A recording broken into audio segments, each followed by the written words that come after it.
lot of people, this is an RV, but to us, it's our home. But what's crazy is to Hensley, this is the only home she knows. Whoa! We're in Bryce Canyon National Park. We are definitely not the first ones out of here. It's okay. We take our time. This is our house, and we just we get out of here when we get out of here. I don't think it's that cold, sweetie. It's a little cold. I don't know. Marissa's going too, so. So we're staying in Bryce Canyon National Park, which Bryce Canyon is not actually a canyon. It's a plateau. And this morning we're going to Mossy Cave, which is actually a grotto and not a cave. And then later we're going to see a natural bridge, which is not actually a natural bridge. It is an arch, right? Does it have a name? Natural Bridge. It's called Natural Bridge. So a lot of things are not what they seem. Right, Hensley? I'm making a snowman. You gonna make a snowman today? It's cold, but it's not that cold. And squash it. And then you're gonna squash it. You would, wouldn't you? You wanna go see a cave? You wanna go see a grotto? I see bats in it. Maybe. And they're eating Cheerios. Yeah, the bats are eating Cheerios.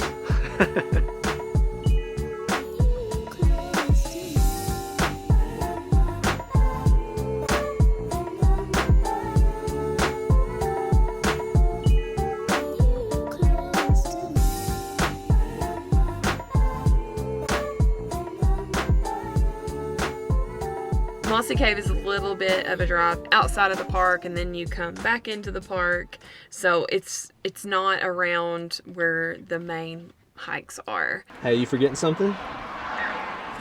Where's Soki? You gonna take Soki the bat to the cave? To the Bat Cave. What'd he say? That bonjour. He was friend. When did you start speaking French?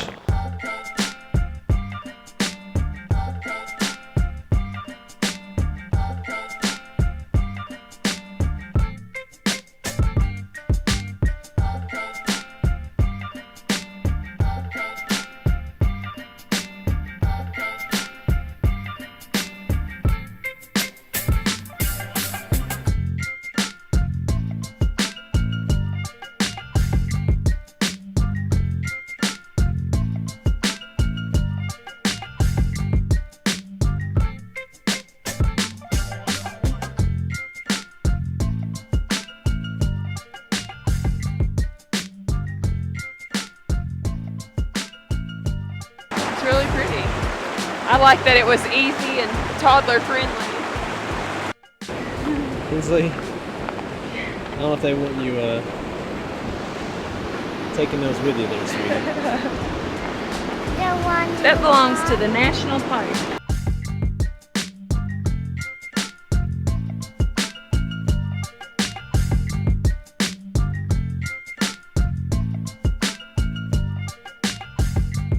It is a mossy cave.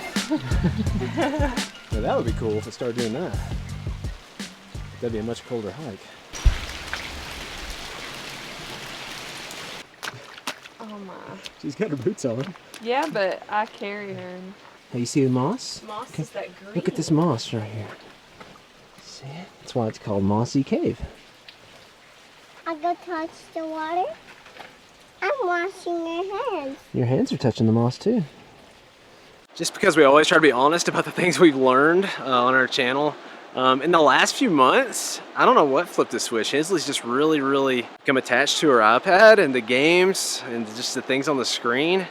And so we've had to try harder to just help her be interested in nature and not to be glued to the screen. I mean, I think you've got to make that extra effort to do that. If you don't pay attention to it, if you just let it go, it's hard because that's what she wants. I think it's tough because we travel so much, and there are things that we do in the cars for as far as books and activities. But sometimes, you know, it's just she gets her iPad. That's when it's become difficult, is when we've started doing long periods of travel and she's got kind of where she gets attached to that screen. But Hensley loves getting dirty. She loves nature. So we've had to make more of an effort to look for places like this and water where she can stop, or she can jump in puddles, or she can get that interaction. She gets sort of the payoff from the hike. The payoff for us is we get to see the nature and we get to just sort of walk and be a part of it. But that doesn't, you know, it doesn't work for a toddler. They need to interact. Are you making a mud pie? What are you making? A clay pie? It's a pie. Oh, it's a pie? That's a beautiful pie. Now don't eat it. Is it yummy? It's yummy, but don't eat it. Everybody And 3-year-olds get way dirtier than 2-year-olds, don't they? They do. Oh my goodness, look at her. Hensley's in the back. Hensley, it's even on your head and in your hair. Mommy said she wanted to carry you, Hensley. Yeah. Hold you nice and close.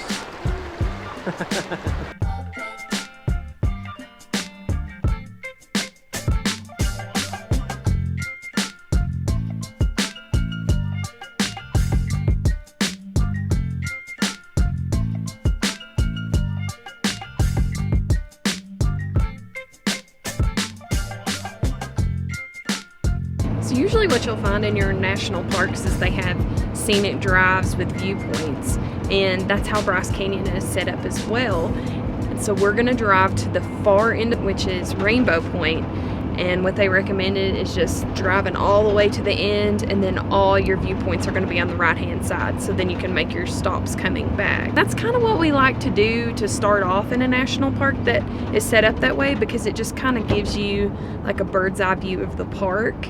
So we kind of get oriented with the park a little bit, and we just kind of get like a full tour of it before we start making decisions about, you know, where we want to spend our time and where we want to hike and things like that.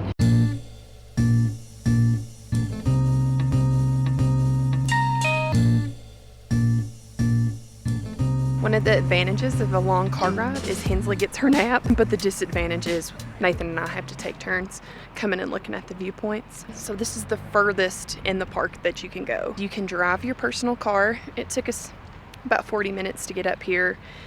Or you can ride a shuttle bus in the summer months, and that takes about 3 to 4 hours to ride the shuttle bus. And they've only got a couple of shuttle buses that run, so you have to kind of reserve your seat at the visitor center for that.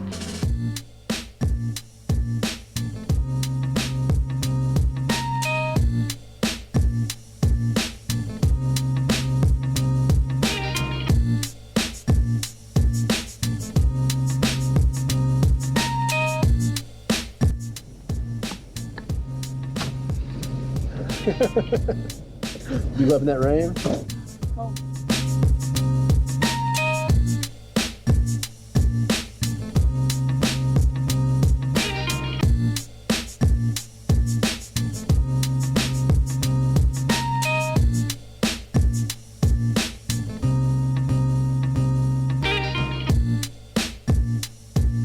In the video we watched at the visitor center, it said that ravens were one of the smartest birds, and they're very adaptable, and they can even live in Bryce Canyon in the winter and survive and find food, so they're beautiful. He definitely he's strutting around like he owns the place.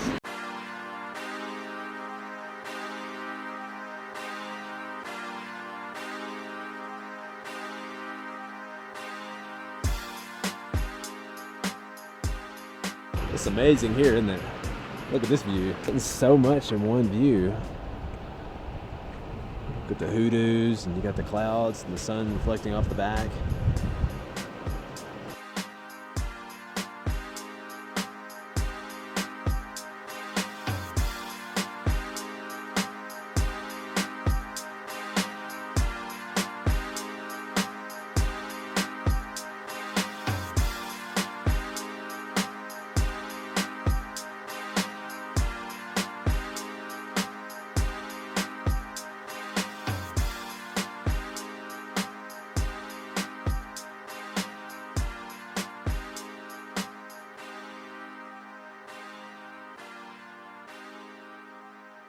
We're also going to check out the Sunset Campground. It's the other campground that they have in Bryce, and we're just going to do a drive-by and show you guys this campground as well.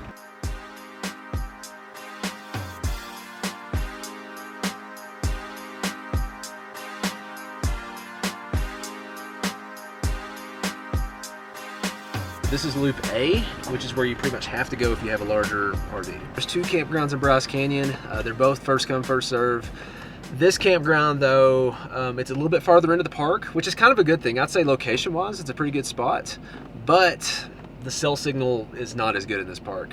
And there's not quite as many like sites for a larger rig like what we have, but you can get, if you're you know, probably 35 feet or less, you can get in here into Loop A. From here, you can walk across the road, and there's just a better selection of trails than the North Campground, but we had what looked like, at least to me, better bus access and the cell signal. Those were just the cell signal especially, that was a biggie. We really needed that for what we do.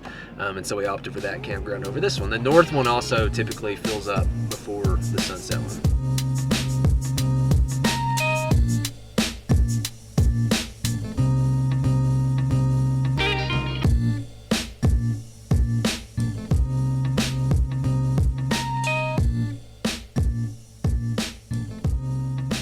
Sometimes if you're using an app like Allstays, it says that Sunset Campground is max 28 feet or less.